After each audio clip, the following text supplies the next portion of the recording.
ஆண்டவராகிய இயேசு கிறிஸ்துவின் விலையேறப்பெற்ற பரிசுத்தமுள்ள நாமத்தில் நான் உங்களை வாழ்த்துகிறேன். நாள் உங்களுக்கு ஆசீர்வாதமாக இருப்பதாக. ஆண்டவர் கிருபை கூட இருக்க முடிஞ்சு ஜெபிக்கிறோம். சூழ்நிலைமைகளை கண்டு பயந்து விடாதிருங்கள், கலங்கி விடாதிருங்கள். இது கர்த்தர் உண்டு பண்ணின நாள், இதிலே கலிகூர்ந்து மகிழ கடவோம் என்று நாளை மகிழ்ச்சியோடு தொடங்குங்கள். ஆமென். இவ்வளவு களைப்பாப்படுத்தாலும் 4:45 ஆண்டவர் எழுப்பிடுவார். 4:45 நான் ஆரம்பிப்பேன். 5 மணிக்கு சர்ச்சை ஆரம்பிக்கும். 6 மணி வரலும் டெய்லி ஆராதனை. நேரம் கிடைக்கும் போதெல்லாம் அதிகமான நாட்கள் 7 மணி வரலும் சபையிலே இருந்து விடுவேன். எனக்கு ரொம்ப பிடிக்கும். ஆண்டவரை காலையில் துதிச்சு ஸ்தோத்திரம் பண்ணி நாளை ஆரம்பிக்கிறது கம்பீரமாக இருக்கும். ஏதோ வேலை பழுவு நிமித்தமாகவோ பலகீன நிமித்தமோ அந்த காலை போகவிட்டால் அந்த நாள் ரொம்ப சோர்வாக எனக்கு தெரியும். ஒவ்வொரு நாளும் இது கர்த்தர் உண்டு பண்ணின நாள், இதில் களி கூர்ந்து மகிழ்வோம் என்று கம்பீரமாய் ஆரம்பிங்கள். அந்த நாட்களுக்குள்ள தேவையை முன்னால நிறுத்தாதீர்கள். அந்த தேவைகளை சந்திக்கிற கர்த்தரை முன்னால நிறுத்துங்கள். ஒவ்வொரு நாளையும் மகிழ்ச்சியாய் கழியுங்கள்.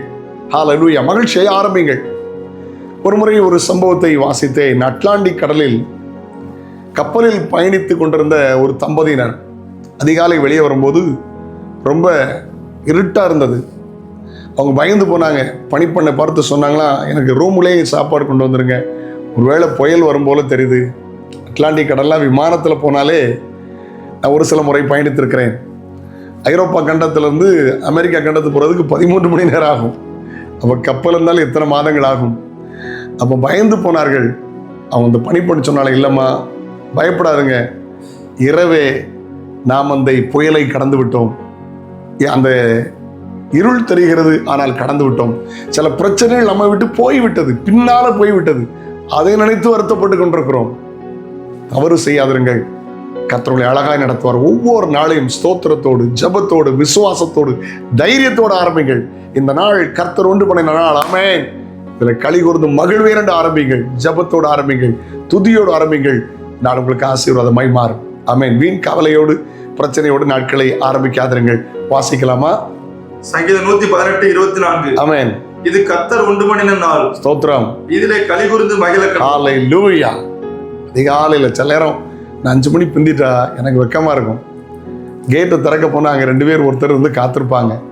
பிரைஸ் லார்ட் பாஸ்டர் இருப்பாங்க. காலையில் தேடி வருவாங்க. மழைனாலும் குளிர்னாலும் 10 பேர் குறையாம ஓடி வந்துடுவாங்க. சிலர் 15 இருப்பாங்க, 20 இருப்பாங்க. மகிழ்ச்சியாக இருக்கும். காலையிலேயே ஆண்டவரை பாடுவது, துதிப்பது.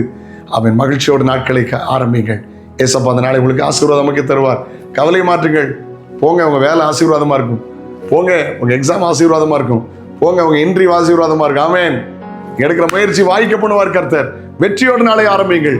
இயேசுவின் கிருபை கொடுப்பதாக. ஜெபிக்கலாமா? தகப்பனே, நாளை முடி பிள்ளைகளுக்கு ஆசீர்வாதமாக்கி தாரும். நன்மை கிருபை தொடரட்டும். இயேசுவின் நாமத்தில் ஜெபங்கள் பிதாவே. ஆமென். ஆமென். God bless you. Have a nice day.